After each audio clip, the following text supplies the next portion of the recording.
Welcome Tech Wizards Amir. In this video, we are going to learn how to drop all tables from the Lakehouse in Microsoft Fabric. So if you are in your Lakehouse right here, you can go and click right there and you will see tables, and then you're going to see files.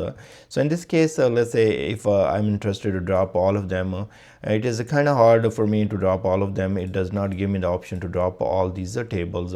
I can go to individual table right here and just say delete, and it's gonna ask me, hey, you want to delete all that? So we can delete one table, but my goal is to delete all of them. So maybe it's not real-time scenario for you.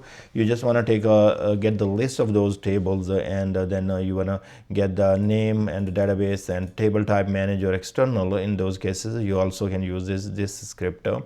So here we are using spark.catalog.list tables function returns metadata about all the tables in the current lakehouse. Each item in the result is a table object containing name, database, table type, managed or external, and that's you will be using right here. Okay, now and some other properties will be available to you as well. So but we are interested more like in just get the list of the table name and drop them. Now in the second part, we are looping through the each table list in the lakehouse, and for each table we extract its name and then run the SQL command to drop or delete it from the catalog. So here I'm using for loop, then a table in the tables.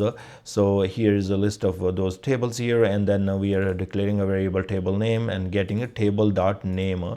So we will extract the name out of this. Once we get the name, then we will save this name into the table name variable, and then we use it in try block here.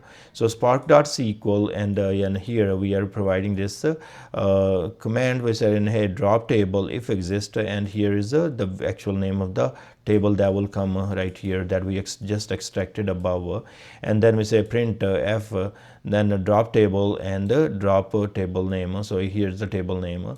So this is just used, it's going to drop it and print it out, and in case error happen, and then we want to have exception, and in this case we say like hey failed to drop this table, whatever the table, and then exception as well. So we'll do that.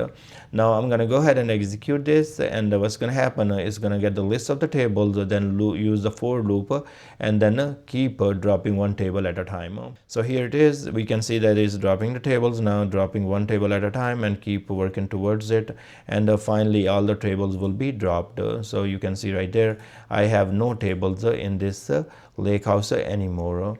So I will put this code in the description so you can use it. I thank you very much for watching the video, and I will see you guys in the next video.